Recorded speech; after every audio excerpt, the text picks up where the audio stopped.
MP विधानसभा का budget सत्र 10 मार्च से शुरू होने जा रहा है। इसे लेकर पक्ष विपक्ष काफी उत्साहित हैं। सत्ता पक्ष इस सत्र में बीते नई सरकार के 1 साल पूरा करने पर सरकार की उपलब्धियां पेश करने जा रही है और तो विपक्ष को सरकार को घेरने का मौका भी मिलेगा। विपक्ष ने मुद्दों की एक पूरी फेहरिस्त तैयार कर रखी है। देखिए रिपोर्ट।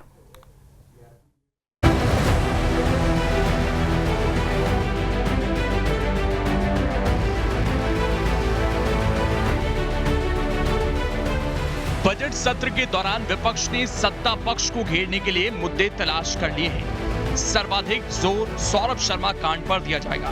सरकार को घेरने के लिए परिवहन विभाग और गृह विभाग के सामने कांग्रेस ने कई सवाल लगाए हैं। कांग्रेस ने जिस तरह के सवाल किए हैं उससे साफ संकेत मिलते हैं कि एमपी में निवेश के लिए किए गए खर्च, लॉ एंड ऑर्डर के साथ महिला और बेरोजगारी के मुद्दे पर सरकार को घेरा जाएगा। कांग्रेस का कहना है कि सरकार को चर्चा का मौका देना चाहिए, तो बीजेपी कहती है कि कांग्रेस हंगामा कर सदन का वक्त खराब करती है। हम विपक्ष का काम कर रहे हैं और हमें लगता है कि इन सब चीज़ों पर सरकार खरी नहीं उतर रही है, तो विधानसभा पर इसके सवाल उठाएंगे। हम ये भी जानते हैं कि सरकार विधानसभा को चलने नहीं देती है, विधानसभा को असमय स्थगित कर देती है, परंतु इस बार विपक्ष का पूरा दायित्व है हमारा कि हम सरकार का विधानसभा भी चलने देंगे और विपक्ष के द्वारा जो आवाज़ है जनता के हित में उसे उठाएंगे और सरकार को झुकाने का पूरा प्रयास करेंगे। आओ सकारात्मक चर्चा करो, विकास पे चर्चा करो, आपके जितने सवाल हो सामने लाओ, सरकार सबका जवाब देगी। लेकिन कांग्रेस तो 1-2 दिन में थक जाती, क्योंकि पर्यटन पे जाना रहता है, उनके विधायकों को छुट्टी मनाने जाना रहता है, वीकेंड मनाने जाना रहता है, हंगामा करते हैं 1-2 दिन में ताकि सदन स्थगित हो जाए और वो अपने काम लग जाए सब।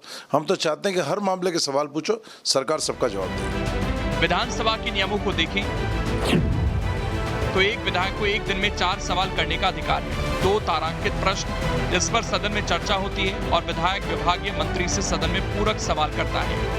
2 अतारांकित प्रश्नों के जरिए लिखित जवाब दिया जाता है। स्पीकर की कोशिश होती है कि प्रश्नकाल के दौरान चयनित 25 तारांकित प्रश्नों पर चर्चा कराई जा सके। ये सारे 4 सवाल किसी एक विभाग या अलग अलग विभागों से किए जा सकते हैं।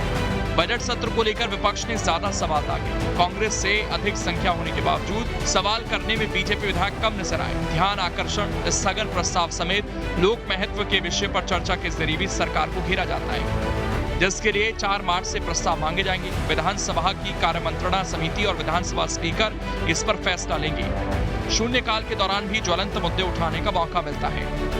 विधानसभा के प्रमुख सचिव अवधेश प्रताप सिंह के मुताबिक अब तक 2900 से ज्यादा प्रश्न लगाए गए हैं। प्रश्न पूछे हैं, आज तक 2939 प्रश्न अभी तक प्राप्त हो गए हैं और ऑफलाइन ऑनलाइन में भी विधायकों ने काफ़ी ऑनलाइन रुचि दिखाई है।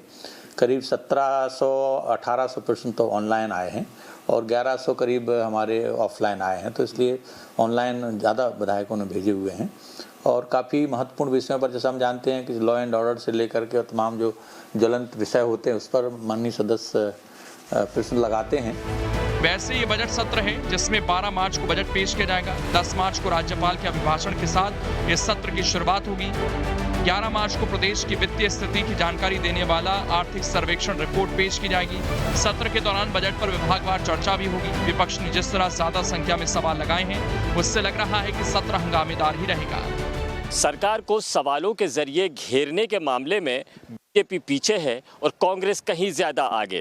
कांग्रेस की कोशिश है कि सदन में सरकार को घेरा जाए और अपने लगाए गए आरोपों को सिद्ध किया जाए ताकि सरकार कटघरे में खड़ी हो सके। वहीं दूसरी तरफ सत्ता पक्ष भी इस बात की पूरी तैयारी कर रहा है कि विपक्ष के आरोपों से कैसे बचा जाए।